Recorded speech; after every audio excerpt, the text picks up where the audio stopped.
मित्रांनो, नागपूरच्या एका साध्या मध्यमवर्गीय कुटुंबात 6 फेब्रुवारीचा दिवस एक नेहमीसारखा सुरळीत सुरू झाला. नवरा आपल्या 10व्या वर्षा कामावर गेला, मुलगी शाळेत गेली आणि पत्नी घरात एकटीच होती.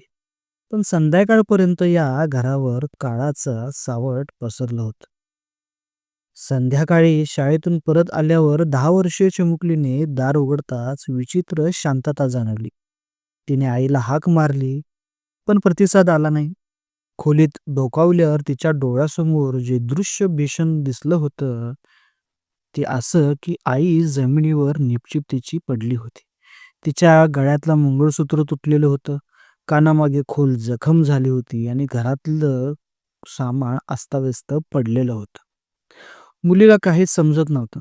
तिने घाबरून आईला हलवायला चालू केलं, पण काहीच हालचाल त्यांची जाणवली नाही. घाबरून ती धावत वडिलांच्या धाब्याच्या ठिकाणी पोहोचली. आई काही केल्या उठत नाहीये असं सांगताच वडिलांच्या काळजाचं पाणी झालं. ते धावत घरी आले आणि पत्नीची अवस्था पाहून सुन्न झाले. त्यांनी शेजाऱ्यांना बोलवलं आणि पोलिसांना देखील कळवलं. पोलिसांनी घटनास्थळी येऊन पाहणी केली. शरीरावर जखमा तिच्या होत्या, उशीवर रक्ताचे डाग होते आणि एक मोबाईल तुटलेल्या अवस्थेत पडलेला होता. प्राथमिक तपासात पोलिसांनी अपघाती मृत्यूचा संशय घेतला, पण शवविच्छेदनात अहवाल आल्यावर परिस्थिती वेगळीच होती. या महिलेचा खून झाला होता, तोही गळाआवळून. आणि त्याहूनही भयंकर बाब म्हणजे तिच्यावर अत्याचार करण्यात आले होते. आता पोलिसांसमोर मोठं आव्हान होतं की खरा गुन्हेगार कोण आहे. महिलेचे फोन रेकॉर्ड्सवरून पोलिसांनी संशयाची यादी तयार केली आणि चौकशी सुरू केली. यात एक धक्कादायक माहिती समोर आली. या महिलेनं तिच्या पतीला सोडलं तर बाहेर अनेक संबंध ठेवले होते परपुरुषांशी. तिला दारूचं व्यसन जडलं होतं आणि त्या व्यसनातूनच तिचे काही लोकांशी जवळीक साधली होती.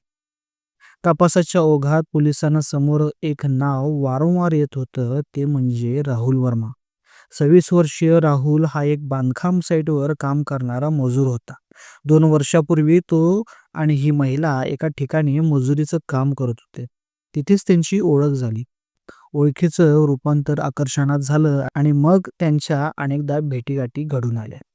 राहुल अनेकदा तिच्या घरी जायचा, तिला दारू आणायचा आणि दोघं एकत्र वेळ घालवायचे.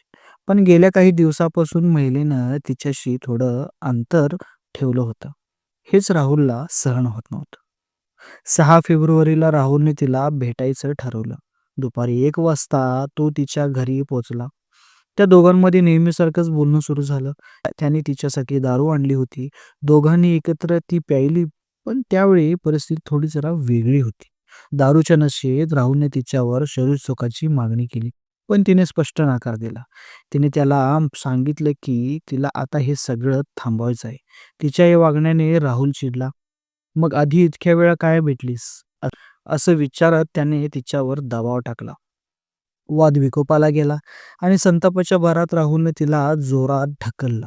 तिचं डोकं भिंतीच्या एका त्रिकोणी बाजूस जाऊन आपटलं आणि रक्ताच्या चिरकांड्या उडू लागल्या. ती वेदनेने विव्हळत असताना राहुल शांत बसला नाही. तिने प्रतिकार करायचा प्रयत्न केला, पण संतापलेल्या राहुलने तिचा गळा दाबून तिचा जीव घेतला. पण त्यानंतरही त्याच्याकडून कौर्याची परिसीमा ओलांडली गेली.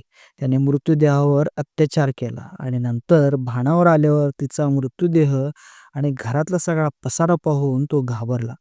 आपला फोनही तिथे विसरून तो तिथून पसार झाला. पोलिसांनी महिलेचे कॉल रेकॉर्ड्स आणि सीसीटीव्ही फुटेज तपासले. सायंकाळी 1 वाजता तिच्या घरात गेलेला राहुलला स्पष्ट पुरावा पोलिसांना मिळाला होता. त्याला अटक करण्यात आली आणि चौकशी दरम्यान त्यानं सगळं कबूल केलं. मंडळी, या घटनेनं एक निष्पाप कुटुंब उद्ध्वस्त झालं.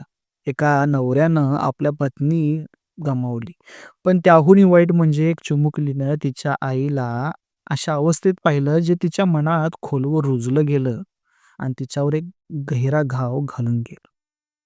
मित्रांनो, ही घटना आपल्याला काय शिकवते? महिलांनी कोणावरही विश्वास ठेवताना सावधगिरी बाळगली पाहिजे.